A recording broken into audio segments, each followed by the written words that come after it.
पुराने चर्च की घंटी ने अपना अंतिम स्वर बजाया। जैसे ही एना ने अपना घूंघट ठीक किया और टूटे हुए दर्पण में घूरने लगी। उसका शादी का गाउन पुराना और पीला उसे ऐसे चिपक गया जैसे वह उसकी त्वचा से उग आया हो।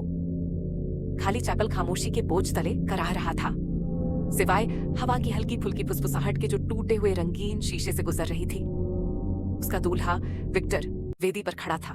उसकी पीठ कठोर थी, उसका आकार लंबा और उत्तम था, उसका काला सूट प्राचीन था। टूटी हुई खिड़कियों से चांदनी छनकर उसके हाथ में शादी के बैंड से चमक रही थी।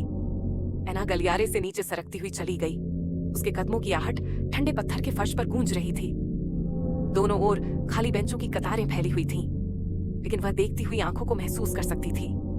अंधेरे में अनदेखी खोखली आंखें। फुसफुसाहटें तेज हो गईं, जैसे किसी भूली हुई जबान में कोई मंत्र हो जो उसके दिल की धड़कन के साथ तालमेल बिठा रहा हो। जैसे ही वो विक्टर के पास पहुंची, वो धीरे से मुड़ा।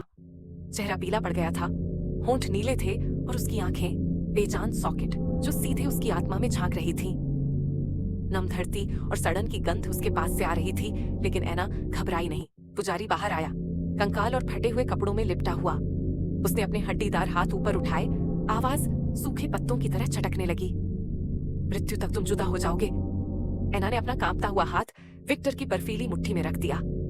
अंगूठी उसकी उंगली पर फिसल गई और फुसफुसाहटें चीखें बन गईं। उसके पैर जमीन में धंस गए, पत्थर मिट्टी में बदल गया। उनके चारों ओर चैपल विघटित हो गया और ठंडे क्रूर आकाश के नीचे केवल एक कब्रिस्तान रह गया। विक्टर करीब झुक गया। उसकी सांसें एक ठंडी झोंके की तरह थीं। आपने वादा किया था, वह चिल्लाया। उसकी मुस्कुराहट असंभव रूप से चौड़ी थी। उसकी चीख को धरती ने निगल लिया, क्योंकि जमीन उसके ऊपर बंद हो गई थी। चर्च एक बार फिर शांत खड़ा था। घंटी हवा में हल्की हल्की बज रही थी।